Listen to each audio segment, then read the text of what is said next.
Nye. I want you to imagine, just for a moment, a high-stakes political thriller. Okay, I'm picturing it. The world you live in is in absolute terrifying chaos. I mean, economies are crashing, ancient alliances are just fracturing overnight, and everyday people are completely panicking. Right, total upheaval. Exactly. And right out of that exact chaos steps a leader. And he is incredibly charismatic, brilliant, and seemingly has the perfect answer to every single crisis. The guy everyone's been waiting for. Yeah, he promises peace, he actually restores order, and the public absolutely adores him. But, slowly, the mask begins to slip. It always does. Right. This charming regional leader leverages the chaos to become a brutal global dictator. Yeah. And he doesn't just want your obedience or your tax dollars. He literally demands to be worshipped as a god. It sounds like the plot of a modern dystopian blockbuster. But what's fascinating here is that this is actually one of the oldest, most analyzed, and honestly most misunderstood warnings in human history. Welcome to the Deep Dive.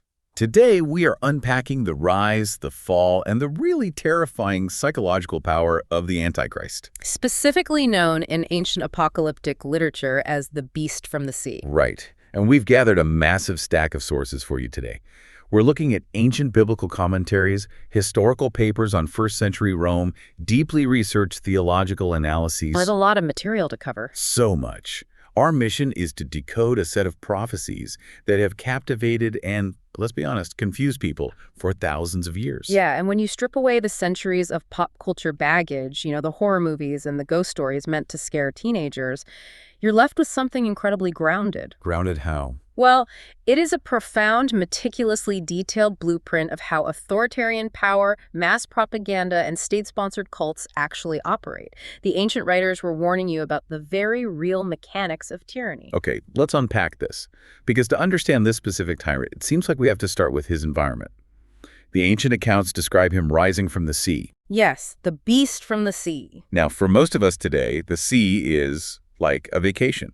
You book a cruise, you spend a day at the beach, you relax.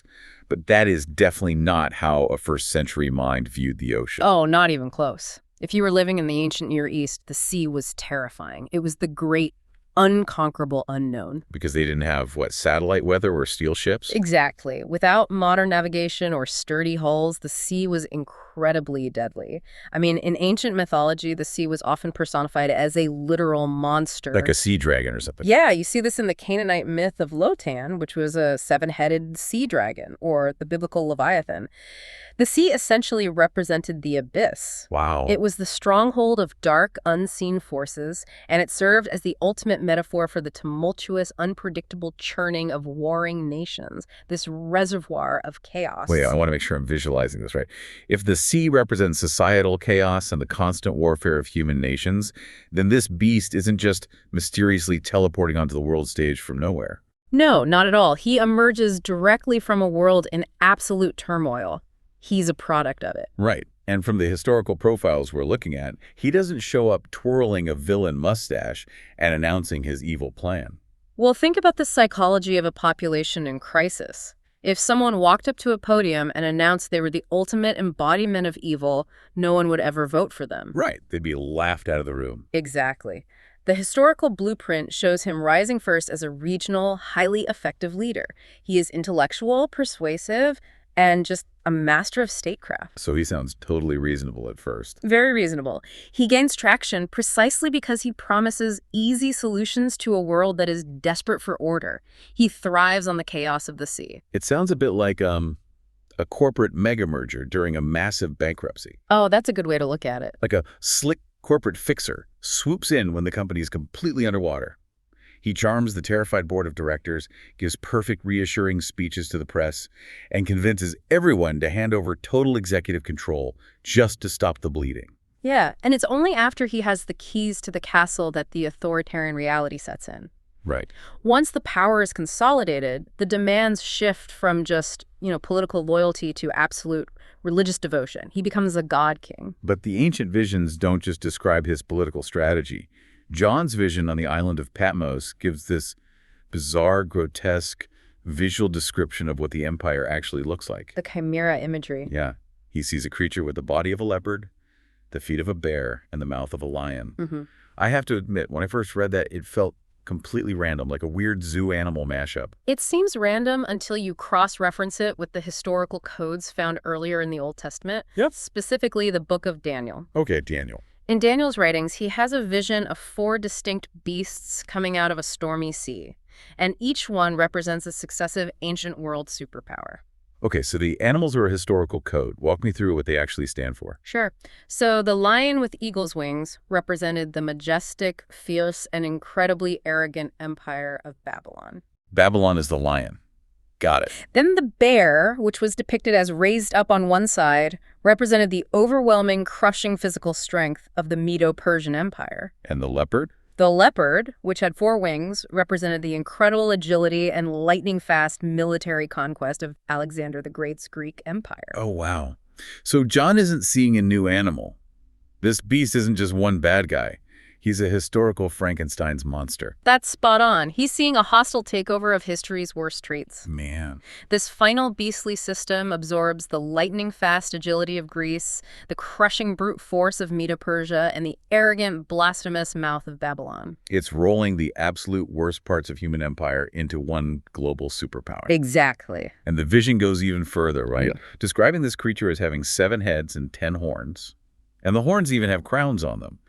What is the mechanism there? Are we still talking about historical empires? We are. The 7 heads generally represent the successive world empires throughout history that have systematically oppressed people. Well, often traced from Egypt and Assyria through Babylon, Medo-Persia, Greece, and up through the Roman Empire, which was the dominant force during the time this was written. Okay. And what about the 10 horns with crowns? Those represent a political fragmentation. Like an alliance. Right. Either a historical fragmentation, like the breaking apart of the Roman Empire into various kingdoms, or a future alliance of world leaders who willingly consolidate their localized power and hand their authority over to this single beast system. Okay, but here's where I get confused.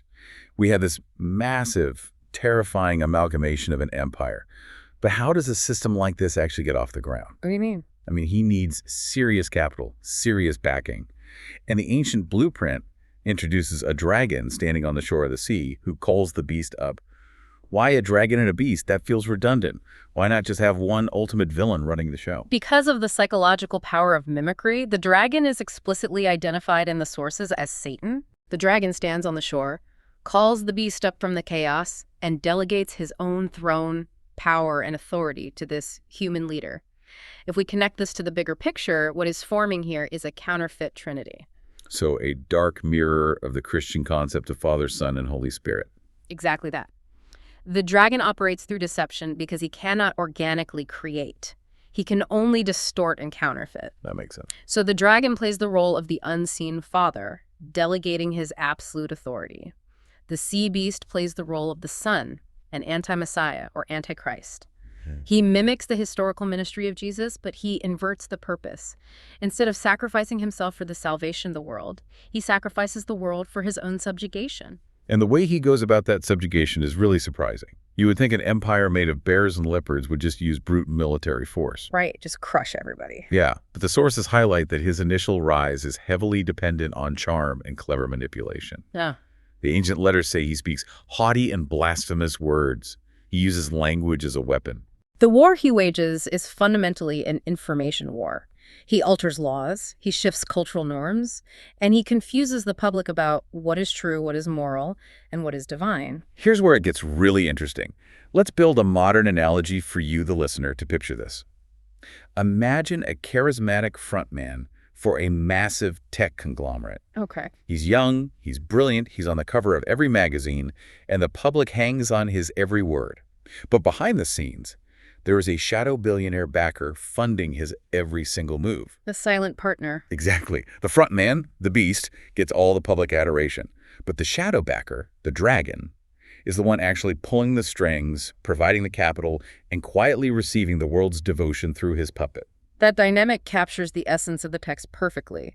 The people marvel at the beast, but the ancient writers note that in doing so, they're actually worshiping the dragon. But just when this front man reaches the absolute height of his regional power, something catastrophic happens, or at least a highly manipulated disaster occurs. The fatal wound. Yes.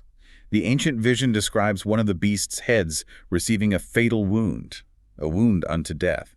But then miraculously, the wound is healed. How do you fake a mortal wound to an empire? By creating the ultimate piece of the Counterfeit Trinity puzzle. Just as the historical Jesus Christ died and was resurrected, the sea beast experiences a counterfeit death and resurrection. A fake resurrection. Yeah, the specific ancient Greek word used for slain or wounded here is the exact same word used elsewhere to describe the slain Lamb of God. It is a deliberate, mocking parody of a divine resurrection. And our historical sources provide a massive aha moment for this. The early readers of this blueprint were living under the crushing weight of the Roman Empire, specifically the Emperor Nero. Yes. Tell me how Nero's very real death plays into this fake resurrection narrative. So Nero was unimaginably cruel, specifically to the early Christians. But his reign came to a sudden, violent end. In 68 AD, faced with assassination, Nero committed suicide by stabbing himself in the throat. Literally a fatal wound to the head. Quite literally, yes, to the head of the empire. His death ended the Julio-Claudian dynasty and plunged the entire Roman world into a massive, bloody civil war known as the Year of the Four Emperors. So if you're a Roman citizen living through that, it genuinely looks like the empire is dead. The entire system is collapsing. Citizens truly believed it was the end of the world. Yet, against all odds, the empire survived the chaos and healed under a new emperor, Vespasian. But the myth goes further than just the empire surviving, right? It does. Rampant legends began to circulate throughout the ancient Mediterranean that Nero hadn't actually died, or that he had somehow survived his throat wound, faked his death, and fled east, where he would gather a massive army and return to retake his throne. That's wild. Yeah, this historical phenomenon is known as the Nero redivivus, the resurrected Nero myth. Wait, so this is the ultimate political PR stunt. Essentially, yes. It makes me think of a modern dictator staging a fake assassination attempt just to garner sympathy, root out his political enemies, and solidify his absolute power. Right, or a massive corporate collapse that seemingly kills the company, only for it to reemerge stronger and completely immune to criticism. When he emerges from the bunker completely unscathed, the public thinks he's invincible. The ancient texts literally say the whole world is so amazed by this resurrection that their wonder turns into absolute worship. They look at this power and say, who is like the beast and who can wage war against it? Because once a leader appears to conquer death, or miraculously brings a dead nation back to life, the dynamic of rule completely shifts. It is no longer just about political allegiance or paying your taxes. What does it become? It becomes a mandatory global religious cult. The state demands ultimate divine loyalty. Okay, so if this system now demands religious worship, how do they actually enforce that? How do they track who is loyal and who is secretly dissenting? That introduces the final piece of the puzzle. A second beast, often called the beast from the earth or the false prophet. Let me guess, the counterfeit Holy Spirit. Exactly. This land beast appears gentle at first. The ancient description says he has 2 horns like a lamb, but he speaks with the voice of a dragon. Creepy. Very. His entire function is to act as a propaganda minister, directing the world's worship toward the first beast. So he's the guy running the state media, producing the rallies, controlling the algorithms. And he uses spectacular signs and deceptive miracles to do it. The accounts describe him bringing fire down from heaven, which is a direct counterfeit of Old Testament prophets or the Holy Spirit descending at Pentecost. Wow, so he's putting on a real show. He uses these dazzling signs to force the inhabitants of the earth to create an image of the sea beast. And then, terrifyingly, he somehow gives breath to that image so that it can speak and demand worship. But the control mechanisms aren't just psychological, right? They get incredibly practical and physical. Right. The sources detail that anyone who refuses to worship the image is threatened with death. Yes, but even before it escalates to execution, there is a total economic freeze. Right. You cannot buy or sell anything unless you receive the mark of the beast on your right hand or your forehead. The mark is the ultimate symbol of forced allegiance. In the ancient world, physical marks or brands were used to designate ownership, like a soldier belonging to a general or a slave to a master. Like a branding iron. Right. Furthermore, placing it on the forehead or the right hand is a psychological inversion of a famous biblical command. In Deuteronomy, God's people were told to bind God's laws to their foreheads and their hands, symbolizing that their thoughts and their actions belong to God. Oh, I see. So this mark is a mocking inversion of that seal. If the mark is on your forehead, it means you've completely internalized the propaganda. You truly believe it. And if it's on your hand? Maybe you don't believe it in your mind, but you are complying with your actions just to survive. just so you can buy groceries or pay your rent. It's the weaponization of basic survival, and then we arrive at the number associated with this mark. The most famous, perhaps most feared number in all of apocalyptic literature, 666. Right. And here's where I need you to explain the why behind this. Because the ancient author explicitly tells the reader to calculate the number. It's a riddle. It is a riddle. If he was writing about Nero, or a Nero-like figure, why wrap it in a confusing math riddle? Why not just write, Nero is the beast, watch out for him? Well, think about the context. If a Roman soldier intercepts a letter circulating among early Christians that explicitly calls the sitting emperor a demonic beast. Oh, they're dead. Exactly. The author and anyone carrying that letter is immediately executed for high treason, so it was a coded resistance language.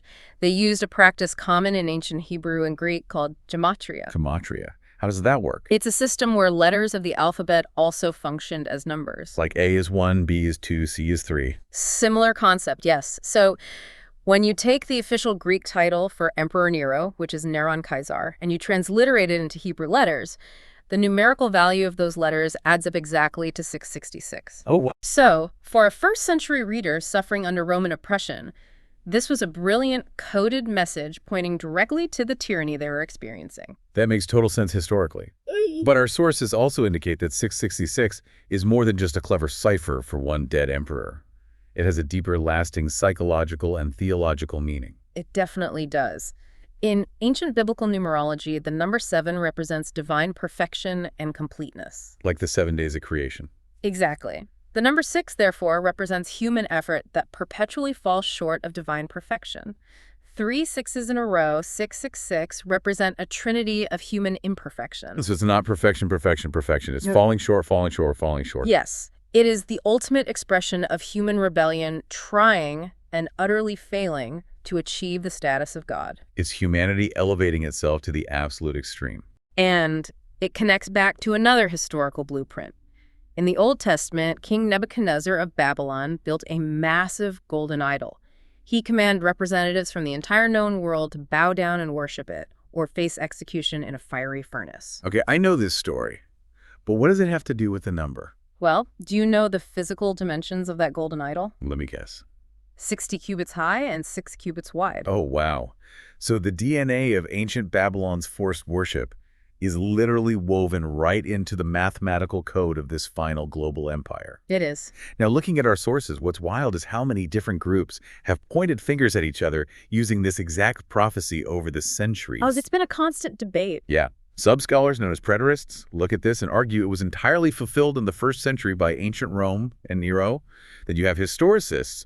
They spent centuries pointing to the medieval papacy, arguing it fit the description of a combined political and religious power that persecuted dissenters. Right, and today? Today, you have futurists looking ahead, pointing to a future literal dictator, or even a future corrupt global superpower.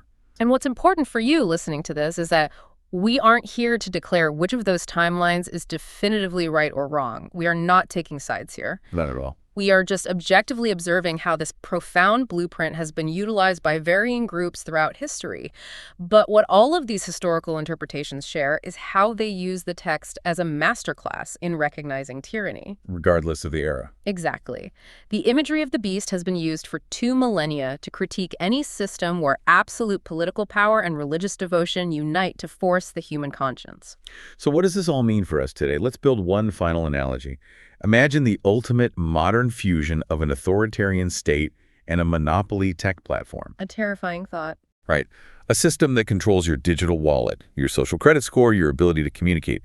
If you don't pledge allegiance to the state's ideology, their mandatory religion, your bank accounts are frozen with a single keystroke. You are locked out of the grid. You can't buy or sell. You can't buy, you can't sell, you can't even exist in the public square. That analogy perfectly captures the mechanism of control the ancient blueprint describes. It isn't just about a scary monster. It is about an overarching system that demands your ultimate allegiance in exchange for your mere ability to participate in human society. So, to summarize all of this for you, the story of the Antichrist, this beast from the sea, is so much more than a scary story about the end of the world. Much more. It is a profound, timeless warning about human psychology. It warns us that in times of deep societal chaos, when the sea is churning, we become incredibly vulnerable. We become susceptible to charming, manipulative leaders who promise us peace and economic security, but who ultimately demand our very souls, our ultimate allegiance, in return.